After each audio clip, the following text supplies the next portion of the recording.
আমাদের লাভের সংখ্যা কমাইতে হবে। লাভের সংখ্যা কেন কমাইতে বললাম, দেখেন যে অনেক ব্যবসায়ী আছে আমাদের আশেপাশে, দেখা যায় যে একটা জিনিস মনে করেন 5 টাকা দিয়ে কিনছে, সেটা সাধারণ মানুষের কাছে 10 টাকা বা 8 টাকা বিক্রি করলে তার লাভটা হয়ে যায়। মানে 5 টাকা সে ক্যাশ খাটাইছে, সেখান থেকে সে 12 পিস মাল কিনলো 5 টাকা দিয়ে। প্রতি পিসে সে যদি 5 টাকা করে যদি লাভ করে, তাহলে 10 পিসে তার কত হয়?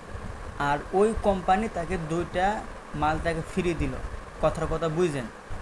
তো আশেপাশে এরকম অনেক পণ্য আছে, 20 টাকার পণ্য 30 টাকা বিক্রি করলে যথেষ্ট লাভ হয়। 50 টাকা জিনিস বিক্রি করলে, 50 টাকা দেওয়া জিনিস কিনলাম, 50 টাকা ক্যাশ খাটাইলাম, 10 টাকা 15 টাকা দোকানে বেশি দামে বিক্রি করলে, লাভের অংশ করলে যথেষ্ট পরিমাণ লাভ হয়। সেটা লাখখানি টাকার জিনিস হোক, কোটি টাকার জিনিস হোক, 100 টাকার জিনিস হোক, যত টাকার জিনিস হোক, লাভের সংখ্যা কিছু পরিমাণ করলে কিন্তু হয়ে যায়। কিন্তু আশেপাশে এত পরিমাণ কিছু ব্যবসায়ী দেখা যায় যে তাদের লাভের চাহিদা এত বেশি যেটা আসলে খুব হতাশাজনক।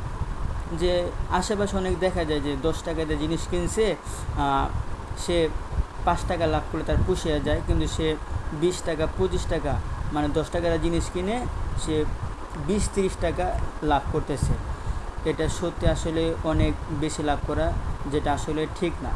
একটা উদাহরণ দেই যে বড় বড় যে ব্র্যান্ড আছে, যেরকম নাইকি, এডিডাস, ব্যালেন্সিয়াগা, বিশ্বের যেগুলো বড় বড় ব্র্যান্ড আছে, এই ব্র্যান্ড কোম্পানিগুলো মালিক চায় যে আমাদের পণ্যটা সবার হাতে না পৌঁছাক। সবার হাতে কিভাবে পৌঁছাবে না আমি আপনাকে বলি। এখন তাদের ব্র্যান্ডে যে কাপড় চোপড়, সেটা জুতা হোক, ঘড়ি হোক, সেটা যেই পণ্য হোক না কেন, বড় বড় ব্র্যান্ডের যেই সব জিনিস বিক্রি করে, নিঃসন্দেহে তারা সর্বোচ্চ ভালো মানের জিনিস দিয়েই তাদের ওই পণ্যটা তৈরি করে। সেটা ঘড়ির ক্ষেত্রে হোক বা চামড়া জুতার ক্ষেত্রে হোক, সেটা যে কোনো পণ্য হোক, সর্বোচ্চ ভালো মানের জিনিস দিয়ে, সর্বোচ্চ ভালো দক্ষ কারিগর দিয়ে অনেক সুন্দরভাবে জিনিসটা তৈরি করে। এখন সেটা তো সে একটু বেশি দামে বিক্রি করবেই, ঠিক আছে। কিন্তু ওই যে বললাম, কথার কথা, 10 টাকা দেওয়া জিনিস আপনি একটা পণ্য কিনছেন, 20-30 টাকা বেশি দামে বিক্রি করলে, লাভ করলে আপনার হয়ে যায়। কিন্তু না, আপনার চাহিদা অনেক, আপনার অনেক বেশি লাভ করতে হবে। তো বড় বড় ব্র্যান্ডের অনেক মিডিয়ার তথ্য থেকে জানা গেছে, বড় বড় ব্র্যান্ডের মালিকরা চায় যে আমাদের জিনিসপত্র সবার কাছে পৌঁছাবে না। কীভাবে পৌঁছাবে না? আমরা আকাশ ছোঁয়া পরিমাণ আমরা দাম নেব। তাহলে হবে কি, যে গরিব মানুষ, মিডল ক্লাস ফ্যামিলির মানুষ এই আমাদের পণ্যগুলো কিনতে পারবে না। কারা কিনতে পারবে?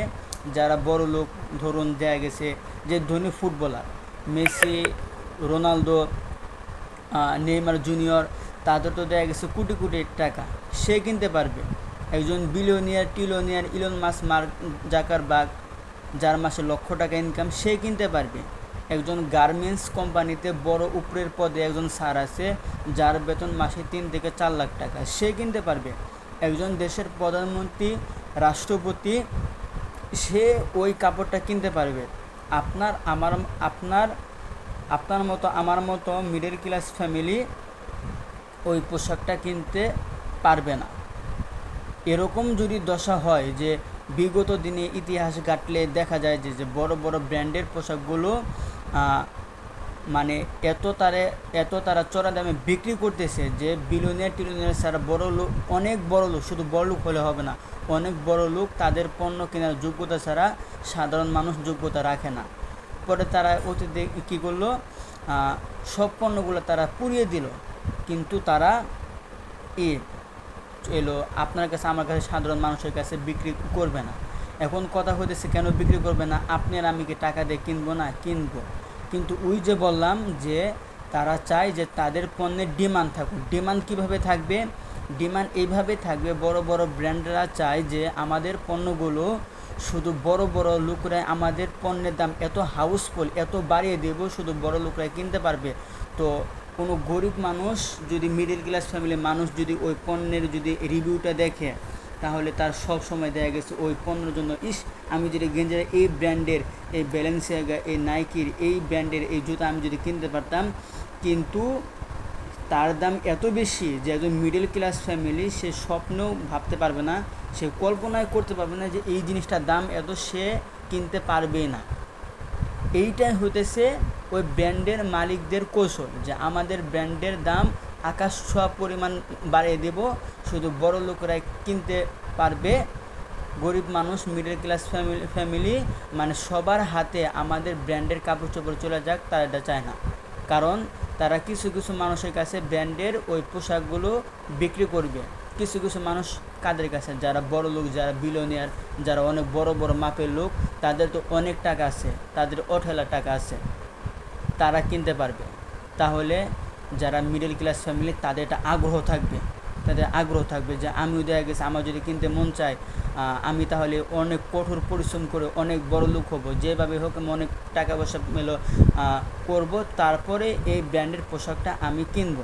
তো আমাদের সাধারণ ব্যবসায়ীদের যে আমরা যারা ব্যবসায়ী আছে, আমাদের আশেপাশে যেই কোনো ব্যবসা করুক না কিনা আমাদের ভিতরে এই জিনিসটা ঢুকে গেছে। আমরা মনে করেন যে জিনিস 5 টাকা জিনিস, আমি আবারও বলতেছি, বিরক্ত হয় না, আমি যে জিনিস 5 টাকা জিনিস 10 টাকা 15 টাকা লাভ করলে আমার যথেষ্ট হয়ে যায়। কিন্তু না, আমার লোভ বেশি, আমার অনেক পরিমাণে আমার লাভ করতে হবে, এইটা ঠিক না। আবারও লাস্টে ওই ব্র্যান্ডের নিয়ে কিছু কথা বলি। বড় বড় ব্র্যান্ডরা চায় যে আমাদের পণ্য সবার হাতে যেন না পৌঁছায়। অনেক বড় বড় ব্র্যান্ডের কথা দেখবেন যে এতটুকু একটা কাপড়, সেটার এতটুকু দাম হতেছে 1 লাখ টাকা, 1.5 লাখ টাকা, 2 লাখ টাকা, 5 লাখ টাকা, 7 লাখ টাকা, 8 লাখ টাকা। এত দাম কিভাবে? ঠিক আছে, ওই যে কাপড়টা দিয়ে যেই জিনিসটাতে বানানো হয়েছে সেটা সর্বোচ্চ ভালো মানের সুতো দিয়ে বানানো হয়েছে, সর্বোচ্চ ভালো মানের পাথর দিয়ে ব্যবহার, সর্বোচ্চ ভালো মানের পাথর, সর্বোচ্চ ভালো মানের সুতা, সর্বোচ্চ ভালো দক্ষ কারিগর দ্বারা ওটা বানানো হয়েছে। তার প্রাইসটা বেশি হবে, এটা স্বাভাবিক।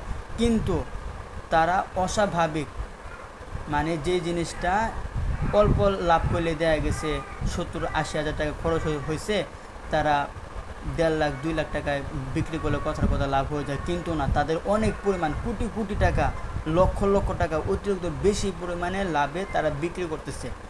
এখান থেকে লাভবান কারা হচ্ছে? তারা হচ্ছে, কারণ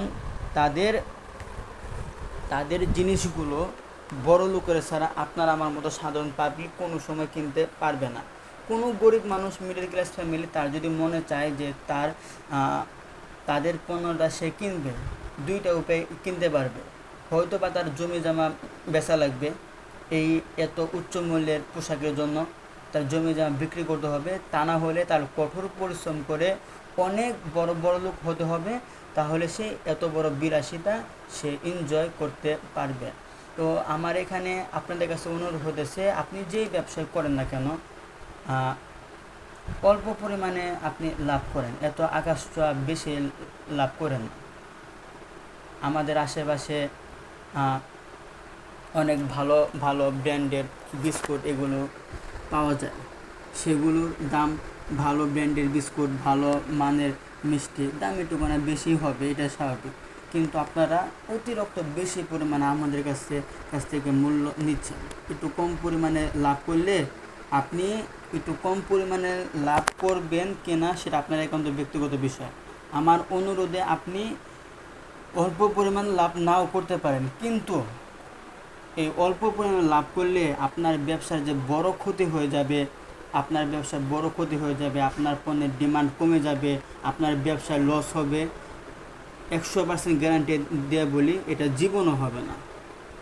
আপনার অতিরিক্ত লোভের কারণে আপনি অতিরিক্ত দামে, বেশি উচ্চ দামে বিক্রি করতেছেন। কিন্তু একটু যদি কমান, সাধারণ মানুষের কথা চিন্তা করে আপনি যদি চান আমার এই ভালো পণ্যটা সবার হাতে চলে যাক, সবাই টাকা দিয়ে জিনিসটা নিই, আপনি বেশি দাম নেন, সর্বোচ্চ ভালো মানের আটা, ময়দা, সুজি আপনি ব্যবহার করে একটা বিস্কুট একটা বানিয়েছেন, কিন্তু অতিরিক্ত উচ্চ দামে বিক্রি করার কারণে অনেক মানুষ নিতে পারতেছে না।